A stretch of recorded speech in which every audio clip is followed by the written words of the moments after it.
नमस्कार जय जगन्नाथ आपण मानकु मो चैनल को आउ एक नुआ रेसिपी सहित मु बहुत स्वागत जनाऊँगी। चलतु बनेबा गोटे ऑथेंटिक डिश दही कांजी जोटा कि मुझे प्रथम थर करी मुझे कौन करा आपण मान सहित सेयार करुच्ची। तो केमी कौन लगिला मो रोसे आपण मैंने मत निश्चय कमेंट जनइबे। तो चलतु स्टार्ट कर प्रथम गोटे जगह नि गोटे बड़ ओसारिया जगह ने जोटा कि ये भल कंफर्टेबल लगे आपको।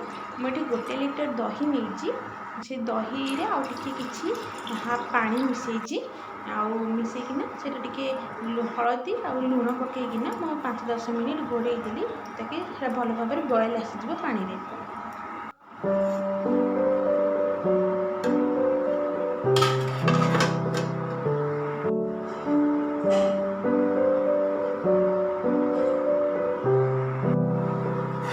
देखो 5 मिनिट पर आम काढ़ीदेवा।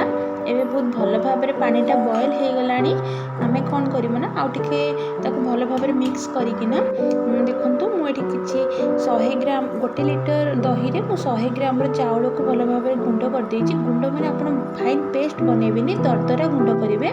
आम कौन करवा ना से गुंड चाउल गुंड को गोटे हाथ में आड कर गोटे हाथ में आम गोलेवा ताकि लम्स किसी पड़ोनी बहुत भल भाव में आम गोलेवा एमती पकाउवा गोले चलुवा गोले भल भाव में चलला देखो मोर ये मानने मिस होगला मुझे लम्स पड़गला आपड़ से भूल करेंगे।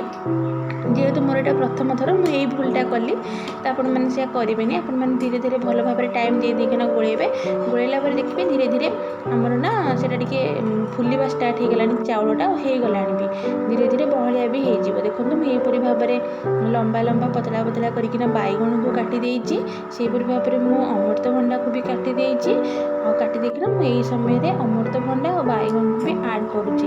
आपड़ चाहिए आउ भी किसी भेंडी परिवा आड करेंगे जेहेतु मो पाखे किसी नाला मुझे दुईटा ही आड करुच्ची।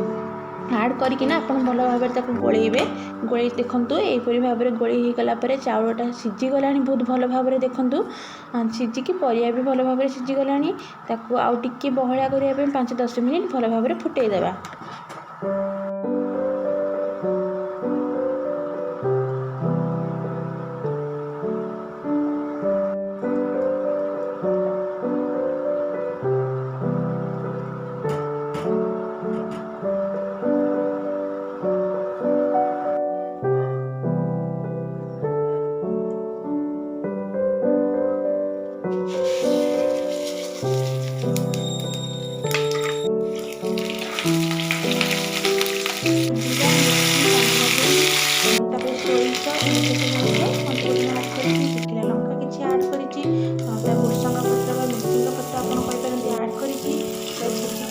रसुण को आड कर भल भाव में लो फ्लेम भल भाव में